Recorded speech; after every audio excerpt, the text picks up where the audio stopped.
Have you ever felt like making and keeping friends are so hard these days? Life gets busy, you get caught up in so much, you make one mistake, and then your friendship kind of falls apart. But here's the truth: Christ centered friendships are not perfect, they're purposeful.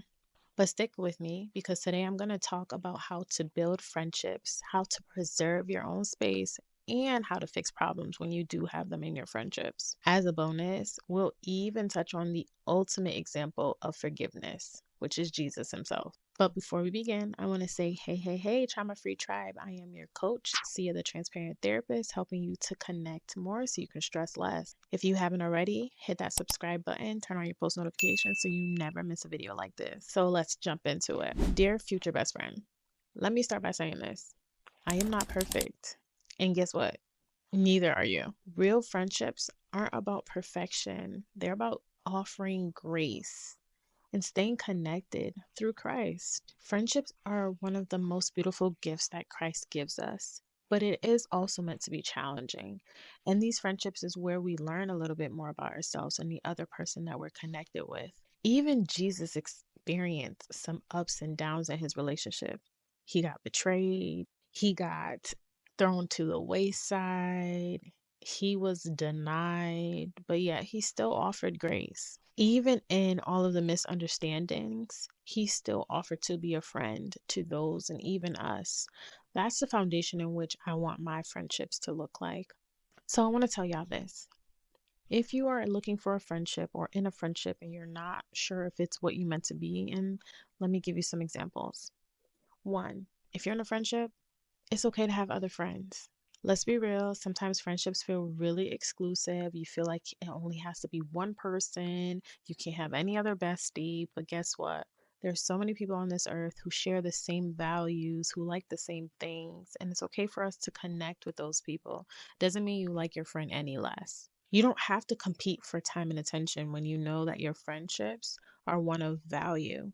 Even Proverbs tells us that iron sharpens irons as one person sharpens another.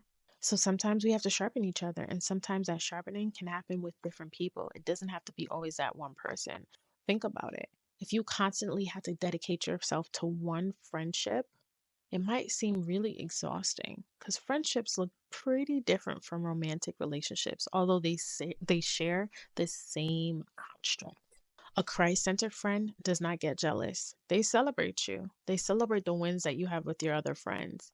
So maybe make sure that you are getting yourself into a friendship that looks just like that. So for me, dear future best friend, I just want to let you know it's okay to have other best friends. It doesn't make our bond any less special. In fact, it makes it a bit richer because we can bring what we've learned in other friendships into our friendships right now. Point number two I want to make is that friends need to know that we're going to have different responsibilities. Life is busy. Some of us have kids, some of us have multiple jobs, some of us have partners. And with all of that responsibility, it's sometimes hard to disengage from something all the time. We're always caught up in our responsibilities because we're responsible humans. And so, therefore, we need some grace. Sometimes it's hard to keep up with our friendships 24/7. Doesn't necessarily always mean that we don't care. Sometimes we have responsibilities at church or at work. And so having a friend that understands that responsibilities don't necessarily mean that the friendship will fall by the wayside is super important. A good example of this is Martha. When you think about Luke and how Jesus came to visit and she was so caught up in her responsibilities, Jesus was just like, it's okay. Like, it's fine. You don't have to do all the things all the time. The good thing here is sometimes we can take a break from what we're doing and also make time for our friendships, as we saw in Luke, right? So there's a time for responsibilities, there's a time for friendships, but we can't do both all the time. So it's okay for us to have responsibilities, but it's also okay for us to take a break and spend time with those that we love. So, dear future best friend, if I don't text back right away or I missed a date, please forgive me and offer me some grace because I have a lot going on and I'm sure you do too. And when it gets really overwhelming, I hope you show up for me as I would do for you. Point number three I want to make is mistakes will happen, but Christ is still an anchor for us. Let's talk about mistakes. So, no one's perfect. And sometimes we get into arguments with our friends. Sometimes we miss things that our friends feel really are important. and we mess up. It happens. We're human. But here's the good news. If we are centered in Christ, we can get through it. My homeboy Peter, Papa P, he denied Jesus 3 times.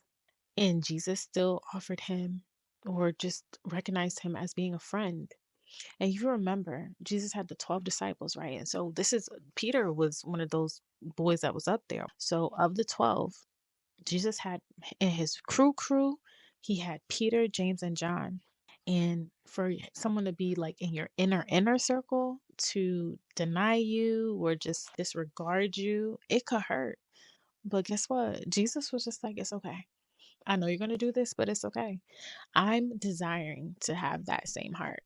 When you have a friendship that is rooted in Christ, it's not necessarily about avoiding hurt, it's about learning how to offer grace. So, dear future best friend, I want us to have a friendship where we can admit when we're wrong, when we need to be forgiven, and just grow together. Point number 4 is when you're building a friendship, you should expect hurt, but choose love.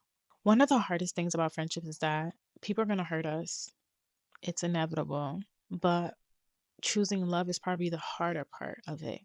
Yeah, they hurt us. Whatever they done had made maybe broke our expectations, but really choosing to forgive is what makes it even harder. So maybe following the example of Jesus. Jesus knew Judas was going to betray him. Jesus knew that he was going to exchange their friendship for some coins because it's always about money for some reason.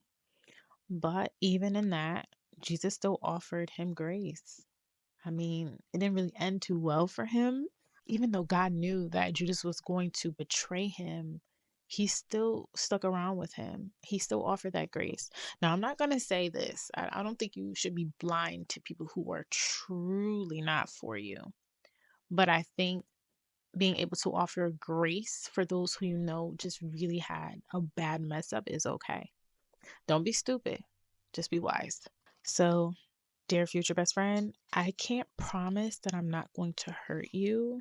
And I know you can't promise the same. But I can promise this. If we are centered in Christ, I think we're going to be all right.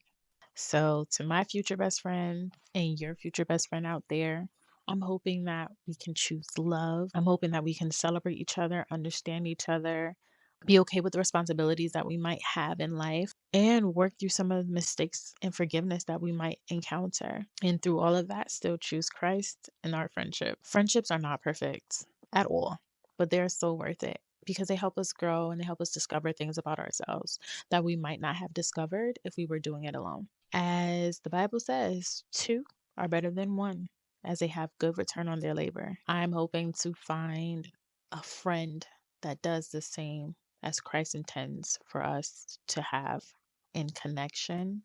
I'm hoping that you're able, watching this video, the person watching this video, you're able to build better relationships, friendships. You're able to connect more through Christ, forgive and offer grace, and find someone that is truly there for you. Because again, mistakes will happen.